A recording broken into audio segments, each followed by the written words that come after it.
It's another daily vlog. Okay, so ito na nga, come spend another day with me. Bagong brand na naman ng matcha yung ito try natin today. And ito yung highly suggested sa mga na-search ko online. Let's see if worth the price pa talaga yung quality. Dahil kapag goods ito, mukhang mapapasabak na naman ako sa budgeting ko ng food nito. Dahil mahal nga rin naman. Kahit nga iba na yung brand, yung consistency ng pagkagawa ko ay same pa rin. Dahil work from home yung partner ko, ginawan ko rin siya nito. Kaya 2 glasses yung i-prepare natin ng matcha latte. So yan pa rin yung gagamitin ko at gusto kong mag-try talaga ng outside milk. Pero walang available sa grocery store na binibilhan ko. Nag-order na ako online pero hindi pa naman dumadating kaya ito muna for now. Sobrang gassy ng smell which I am so excited to try na rin at i-pair sa nalutong ulam ng partner ko na nilagang baboy. At ready na yung food, kain po tayo. May taga-sundok rin ba kayo?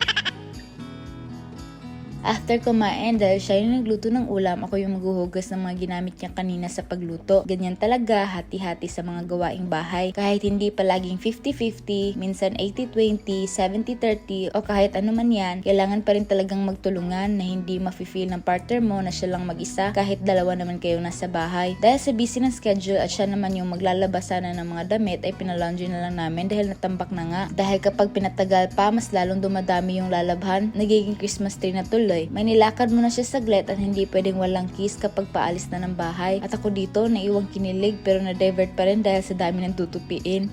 Sa bilis ng oras, in-invite kami ng mga barkada na mag-food trip sa night market. Malapit lang din sa amin. Natagalan kami sa biyahe at nauna na sila doon para may pwesto kami o kaya table na kakainan. Tapos ako dito, tamang pa-cute lang kahit nagugutom. Iniisip ko na rin yung mga bibilhin ko doon para pagdating, alam na kaagad ano yung orderin at hindi na puro ikaw bahala. Maraming tao kahit weekdays, may nagzuzumba pa nga dito at mukhang ako na lang yung kulang. Pero wala pagkain yung pinunta ko dito, hindi zumba.